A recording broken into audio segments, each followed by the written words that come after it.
ഈ വീഡിയോയിലൂടെ വൻപയർ മൈക്രോഗ്രീൻസ് കൊണ്ടുള്ള ഒരു ഹെൽത്തി ജ്യൂസ് എങ്ങനെ തയ്യാറാക്കാമെന്നാണ് നോക്കാൻ പോകുന്നത്. ഈ മൈക്രോഗ്രീൻസ് ജ്യൂസിന് വേണ്ടിയിട്ടുള്ള ഐറ്റംസ് എന്തൊക്കെയാണെന്ന് നമുക്കൊന്ന് പരിചയപ്പെടാം. ആദ്യമായി നമ്മുടെ വീട്ടിൽ തന്നെ വളർത്തിയെടുത്ത വൻപയർ മൈക്രോഗ്രീൻസ് ഒരു പിടി എടുത്തിട്ടുണ്ട്.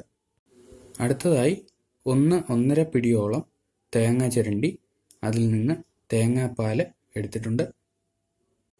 അടുത്തതായി മധുരത്തിന് വേണ്ടി തേൻ എടുത്തിരിക്കുന്നു. അവസാനമായി ഇഞ്ചിയും കുരുമുളകും കുറച്ചെടുത്തിട്ടുണ്ട്. ഇതിൻ്റെ ഒപ്പം തന്നെ നാരങ്ങാ നീരും വേണമെങ്കിൽ ചേർക്കാവുന്നതാണ്. ഇനി മൈക്രോഗ്രീൻസ് ജ്യൂസ് എങ്ങനെയാണ് തയ്യാറാക്കുന്നതെന്ന് നോക്കാം.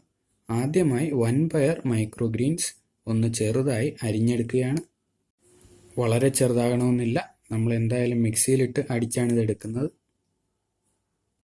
വൻപയർ മൈക്രോഗ്രീൻസ് ചെറുതായി അരിഞ്ഞെടുത്തിരിക്കുകയാണ്. അതിനുശേഷം ഇത് അടിച്ചെടുക്കുവാൻ വേണ്ടി ഒരു മിക്സിയുടെ ജാറിലേക്ക് മൈക്രോഗ്രീൻസ് ചേർത്ത് കൊടുക്കുന്നു. നമ്മളെടുത്ത മൈക്രോഗ്രീൻസ് മുഴുവനായി ചേർത്ത് കൊടുക്കാവുന്നതാണ്. അടുത്തതായി നമ്മൾ നേരത്തെ എടുത്തു വച്ചിട്ടുള്ള തേങ്ങാപ്പാൽ ചേർത്ത് കൊടുക്കുന്നു. ഇത് 2-ാം പാലും 1-ാം പാലും ആയിട്ടൊന്നും എടുത്തിട്ടില്ല, ഒറ്റപ്പാൽ മാത്രമേ ഈ തേങ്ങയിൽ നിന്ന് നമ്മൾ പിഴിഞ്ഞെടുത്തിട്ടുള്ളൂ. ആവശ്യത്തിനനുസരിച്ച് ഇഞ്ചിയും കുരുമുളകും ചേർത്ത് കൊടുക്കുന്നു. ഒരു നല്ല ദഹനം കിട്ടാൻ വേണ്ടിയാണ് ഇത് ചേർക്കുന്നത്.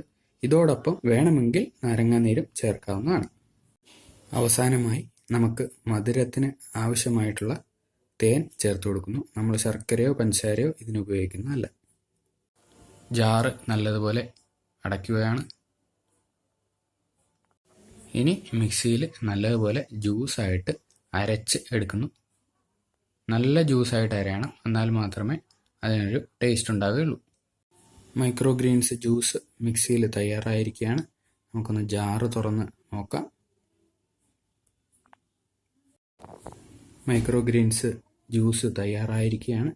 ഇനി നമ്മൾ അതൊരു ഗ്ലാസ്സിലേക്ക് ഒഴിക്കുന്നു.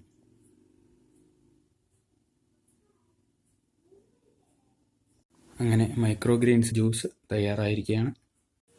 ഈ മൈക്രോഗ്രീൻസ് എങ്ങനെയാണ് വളർത്തിയെടുക്കുന്നതെന്നുള്ള ഒരു വീഡിയോ ഞാൻ നേരത്തെ ചെയ്തിട്ടുണ്ട്. അതിൻ്റെ ലിങ്ക് ഈ വീഡിയോയ്ക്ക് മേലെ കൊടുക്കുന്നതാണ്. താല്പര്യമുള്ളവർക്ക് അതും കാണാവുന്നതാണ്. ഈ വീഡിയോ ഇഷ്ടപ്പെട്ടെന്ന് കരുതുന്നു. എല്ലാവർക്കും വളരെയധികം നന്ദി.